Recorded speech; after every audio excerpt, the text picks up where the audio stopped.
प्रभाग क्रमांक 26 मधील रत्नमंजिरी नगर परिसरात रस्ते बांधकामाच्या कामास अखेर सुरुवात झाली असून नागरिकांमध्ये समाधानाचे वातावरण आहे।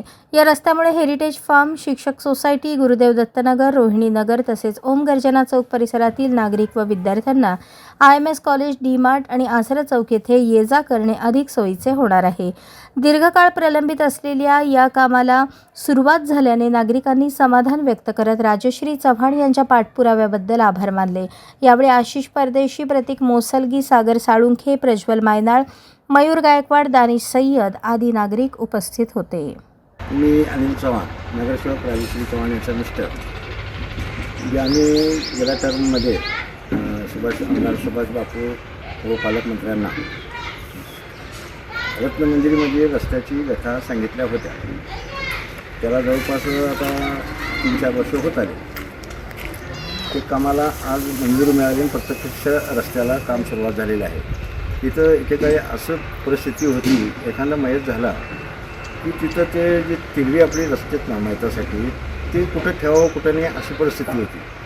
या नगरातले परदेशी आम्हाला व्हिडिओ काढून पाठवला होता। आम्ही लगेच तिची दखल घेऊन 2 अधिकाऱ्याला तात्काळ तिथं मुरुम टाकून व्यवस्थित करून देण्यासाठी त्यात तात्पुरतं हे करून दिलं होतं। तेव्हापासून आम्ही सातत्याने पाठपुरावा केलेला आहे आणि त्या आमच्या पाठपुराव्याला यश आलेलं आहे। सन्माननीय पालकमंत्री आता सध्याचे जे आहेत जयकुमार गोरे साहेब कुठलीही निधी कमी पडू देत नाहीत। त्यांनी काय म्हणतात, तुम्ही नगरामध्ये फिरा, ज्या ज्या नगरामध्ये अडचणी आहेत ते प्रत्यक्ष तुम्ही फिरल्याशिवाय कळणार नाही, घरात बसून तुम्हाला काही समजणार नाही। त्यासाठी आमचं एक अजेंडा आहे की आम्ही प्रत्येक नगरामध्ये काय अडचणी काय आम्ही समक्ष फिरत असतो आणि तिथल्या व्यथा आम्ही पालकमंत्री आणि शासन दरबारी यांना सांगत असतो। पाठपुरावा केल्यानंतरच कुठलेही कामं होत असते आणि नागरिकांना पण आम्हाला वारंवार सगळे संपर्कात आहेत।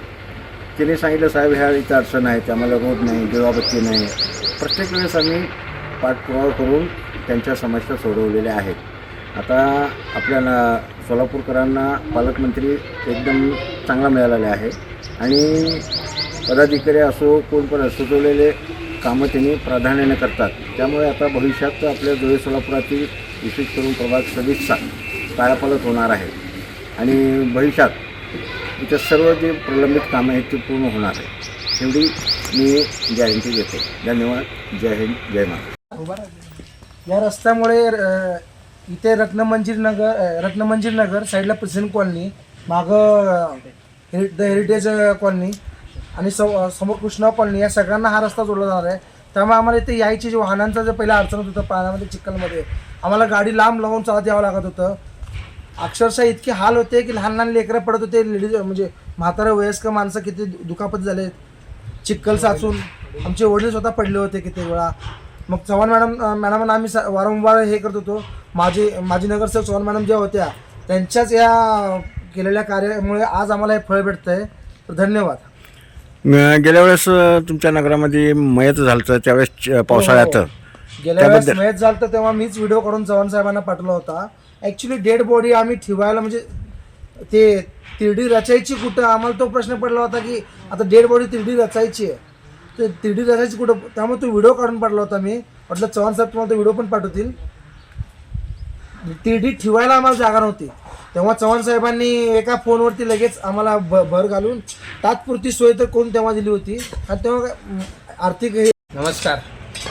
आज आमच्या रत्नमंजिरी नगर येथे रस्त्याच्या कामाची सुरुवात झाली आहे। पण ही कामाची सुरुवात फार 20 वर्षापासून आम्ही प्रत्येक वेळेस निवेदन देत आलो आहे, पण त्याला आज यश आलेलं आहे आणि हे यश मागचे जे नगरसेविका होत्या राजश्रीताई चव्हाण यांना आम्ही प्रत्यक्षदर्शी रस्ते दाखवून त्यांचे मिस्टर चव्हाण साहेब हे प्रत्येक वेळेस येऊन पाहून प्रत्येक वेळेस थोडा मुरुमचा हातभार लावून त्यांनी तात्पुरतं काम करायचे आणि यांनी हा निधी सध्या उपलब्ध नसल्यामुळं प्रशासना अंडर होतं काम, पण त्यावेळेस आता सध्या प्रशासनाचे पण कामं पूर्ण झालेले आहेत आणि निधीही आलेला आहे।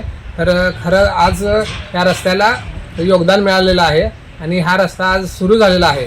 तरी आम्ही राजश्रीताई चव्हाण यांचे मनपूर्वक आमच्या रत्नमंजिरी नगरतर्फे आभार मानतोय आणि असंच आमचे बाकीचे कामंही पूर्ण होत अशी आमची इच्छा आहे। तर त्यांनी आमदारांकडे पालकमंत्र्यांकडे आमचे निवेदन सादर केल्यामुळे आज ह्या रस्त्याला मंजुरी मिळाली आणि या रस्त्याचे काम होत आहेत आणि याचा पूर्वस्वी लाभ आम्हाला मिळतोय, याबद्दल आम्ही त्यांचे आभार मानतोय. धन्यवाद.